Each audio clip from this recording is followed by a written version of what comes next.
Mun kula terangno nggih masalah salat ya. Terus kula tak terangno dari awal redaksi ini Nabi, terus kula terangno hukum fikih. Badhe niku nembe kula terangno ilmu filosofi ne salat. Ngendikane Kanjeng Nabi Muhammad sallallahu alaihi wasallam niku teng hadis sahih mutawatir niku as-sholatu khairun maudhu'un fa aktsir aw aqillah. Kula balen malih as-sholatu khairun maudhu'un fa aktsir aw aqillah. Jadi sholat itu kebaikan yang sudah bawaannya dulu. Jadi sudah bawaannya sholat itu kebaikan. Maudhu itu sesuatu sing asli. Pokoknya sholat itu mesti api. Sebab niku ngendikane Nabi cek kue ngekeh-ngekehno jumlah sholat, cek jumlah nopo sih. Dalam konteks artinya sholat fardu karuan ya, kaifiyai karuan, aturannya karuan. Terus sholat ini wonten disebut an-naflul mutlak atau sunat mutlaqah. An-naflul mutlak atau sunat mutlaqah itu pantangannya hanya 3, enggak boleh ba'da subuh hatta tatlu asyamsu sampai srengenge napa meledak. Gak oleh pas waktu zawal. Ngene iku antarane mriki pinten nak dhuwur nggih 12:05 menit nggih. Wis pokoke meh dhuwur niku mboten angsal. Iki jenenge wektu napa? Zawal. Terus nomor 3 ba'da asar nganti napa? Surupe napa? Srengenge. Larangan 3 salat ini bisa dibatalkan kalau ada sebab yang mukorin, misalnya bar ngasar kok ono wong mati, berarti kita angsal sholat nopo jenazah. Utawa kue bar subuh mlebu masjid terus dia wudu, ini ono ulama sing darani tetap sholat tahiyat nopo masjid, kok sebabnya gitu kulit masjid. Jadi hanya ada pantangan niku mau, niku ruang tenan nih. Nah terus yang menjadi kontroversi mulai zaman ulama ngantos samangke itu kaifiyah kados traweh. Wis rasa tersinggung nih ilmu. Teng riwayat Bukhari Muslim Nabi nu nak witir itu 9 rakaat. Lam yakut min hunna fi akhirihinna illa wahidan. Di Nabi nate sholat witir itu 9 rakaat enggak duduk sama sekali, mau terakhir duduk pas ke-9 terus salam.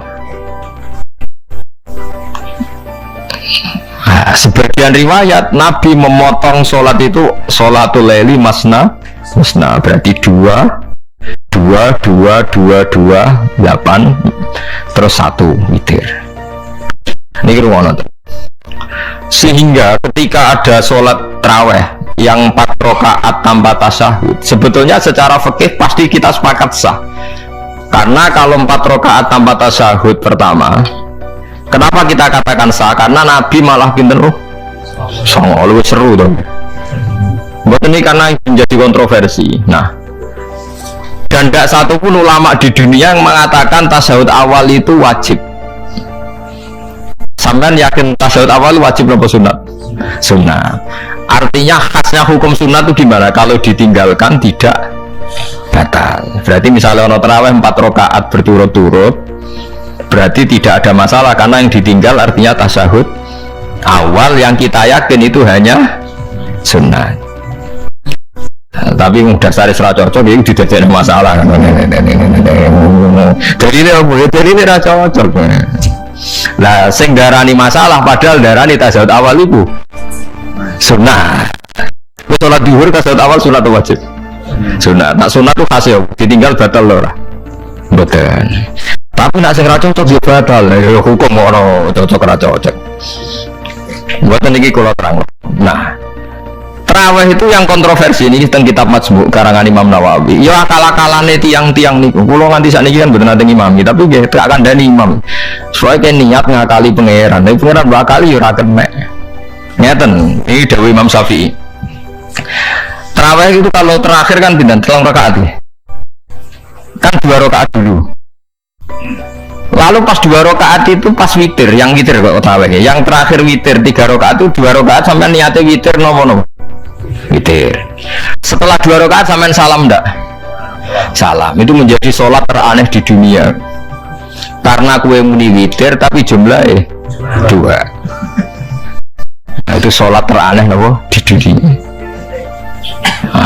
Terus sampean mendingan, buatan Gus maksud kula niku telu tapi lurus sih. Berarti kan kudu nerangno pangeran, kudu kamu pangeran kayak penjelasan. Gusti ini 2 sementara loh, nanti ada.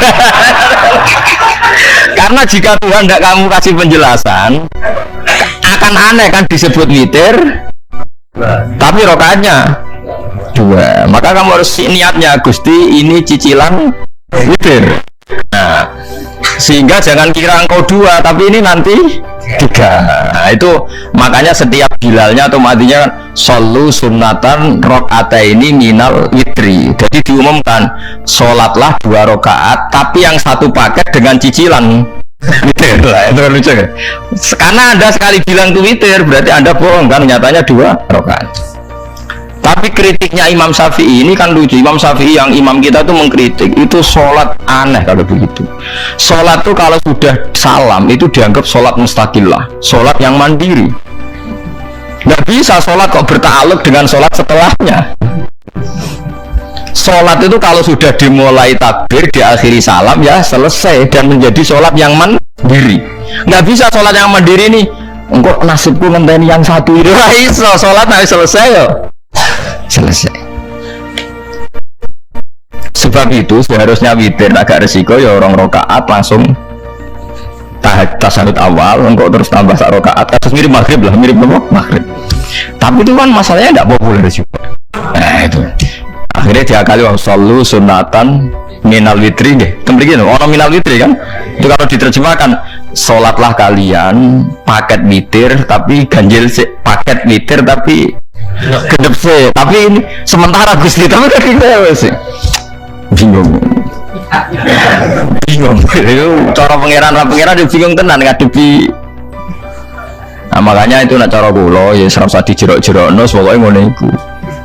Ya jadi barang keliru kadang yo muga-muga sepuro pangeran iki ora usah ngono iku. Jadi nak salat kayak nak cara Sayyidina Utsman itu memang beliau bilang 2 rakaat itu berdiri sendiri karena sholat itu setiap 2 rakaat selesai, setelah salam itu selesai.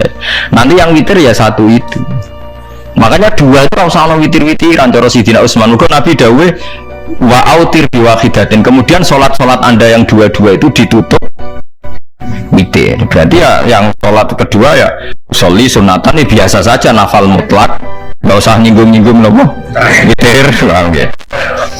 Loh ini penting sekali karena nyatanya ada witir kan, nyatanya tidak nopo witir lah. Nanti yang satu terakhir witir.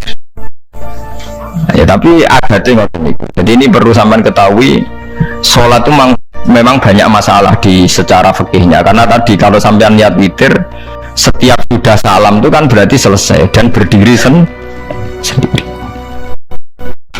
Nah kok suwe-suwe nak rokaat sing terakhir batal lah, berarti sing ngarepe melok batal. Mergo sak paket koyo capres mbek napa? Cawapres. Ya ora iso salat ono. Nah itu paham ya. Terus niku kefiah salat. Di sampean memang akal-akalan tengene witir pun bener, solu sunnatam minal witri rokaat ini. Nanti niku rontok bener ya rontok ngawur. Ngawurnya itu tadi wong sholat itu mustaqil lah setelah ditutup salam selesai kok bergantung. Hanya nasib 2 ini kan bergantung setelahnya kan.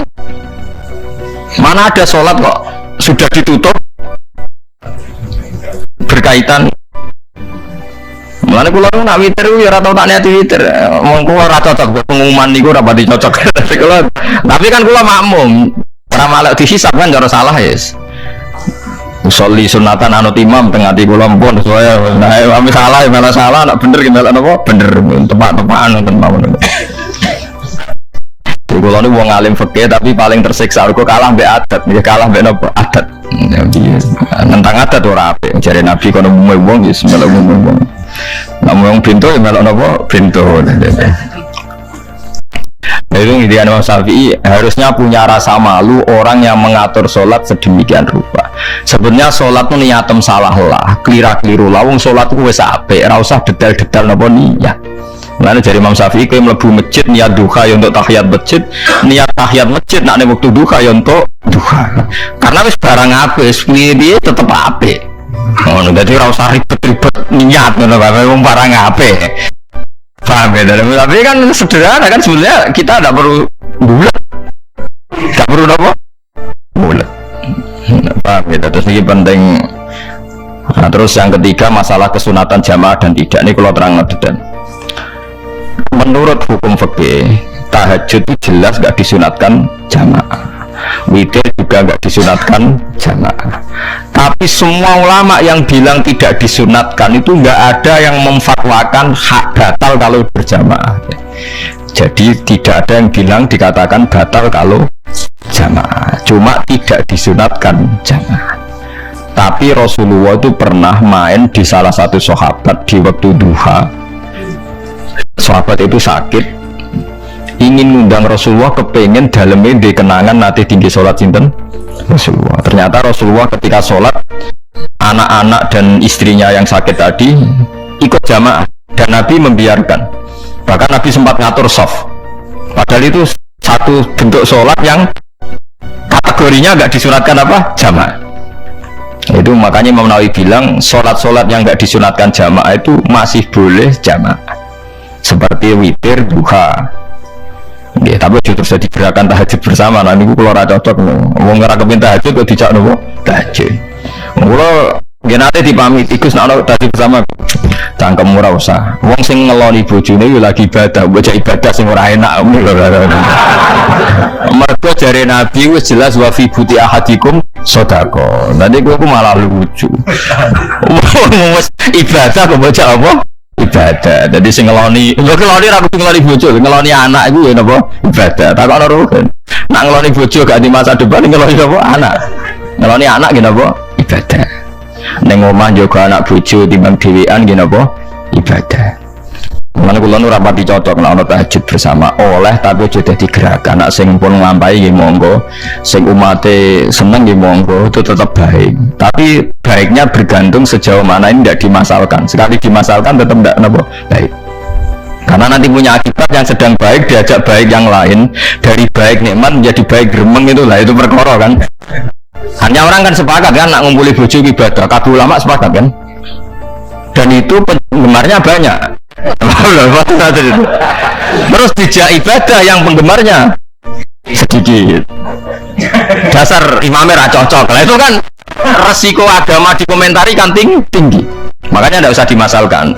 Sing kelon ya keben, sing turu gitu kok keben, karena turu ibadah kan. Turu niku mari ra maksiat. Wong zina mergo ora turu. Wong maling mergo ora turu. Wong rasani wong mergo ora turu. Mulane kula nate cerita teng ngaji niki ana ulama wali saking seneng ibadah nganti janggal. Ana gak wali sing makome kaya aku. Ditujono wali sing sauri-uripe mbok turu kecuali salat fardu. Iku wali sing setingkat kuwe. Mboten trimo Gusti, tapi niku kok turah-turu ya takokno sesuk. Kena apa kok turah? Jebule tak takoki kenapa jenengan turah-turu? Ya wong turu ora iso maksiat. Tapi nak kue poso tahajud itu jenenge wong melek tepatine nduk ndi tetep paling selamat ku apa turu. Akhirnya ngakoni jebule alim kuwe ya dadi turu iku iso dadi wali. Ke wong turu ora ngarah zina, ora ngarah maling, ora ngarah ngrasani wong. Dadi mane akeh wali sing berangkat saka napa turu. Mane Ashabul Kahfi ku wali sing kramate ku turu suwi. Mergo turu iku nak tepak. Niku iso dadi napa? Wali. Lane kenapa keramat Ashabul Kahfi napa? Tapi jadi iki cerita ilmu, dari ilmu ora kudu setuju niki ilmu. Difaham ya terus. Kalau piyambak pribadi belum pernah tahajud jamaah sama istri saya. Kalau piyambak jarang tahajud. Tapi memang saya beritahu kalau sholat yang kesunatannya itu tidak jamaah, sebaiknya jangan dipaksakan jamaah. Karena kadang fadilahnya disirron. Kalau balik ini seperti sodako. Kalau zakat wajib itu sebaiknya diumumkan supaya orang tahu bahwa dia sudah melakukan kewajiban. Tapi kalau zakat tidak wajib sebaiknya sirron, sebaiknya rahasia. Begitu juga sholat jamaah itu kenapa baik di sholat fardu? Karena kalau yang tidak jamaah kan dikira dia tidak sholat. Makanya kesunatannya sholat fardu namun jamaah. Tapi selalu potensi riya, sum'ah, pamer itu ada, sehingga ada sholat-sholat yang dari awal didesain supaya tidak kelihatan orang, yaitu sholat nggak usah berjamaah, plus baik di rumah.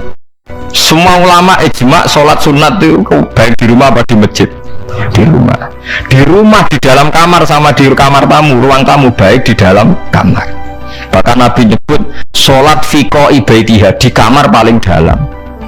Nah, bagaimana mungkin sholat yang sudah didesain siron begini, misalnya kayak tahajud, disunatno bengi-bengi ben ra wong roh, disunatno ning jero kamar ben wong ra roh. Jebule jamaah kan jadi aneh kan. Tapi kan tentang yo goblok, barang apa kok mbok tentang. Ya tapi kowe tenanan yo goblok ora rasulane Nabi iki, Bang. Mana yang gue takut itu yang jenengan takut kok mbang pun. Lemahnya aku ngalim jadi bingung itu berkata ilmu nih kok koyok bingung. Ya tapi yang jelas peminat ibadah kelon itu lebih banyak. Ini mau saya mesti ini. Karena Anda harus sepakat kan kelon ini apa? Ibadah. Kita sepakat kan. Dan itu peminatnya banyak. Itu sekali ada pengganggu pasti dikomentari tidak baik. Padahal pengganggu ini ngajak tahajud, itu akhirnya kan tahajud jadi korban dikomentari gara-gara pengganggu. Nah itu yang saya tidak senang. Dieling-eling.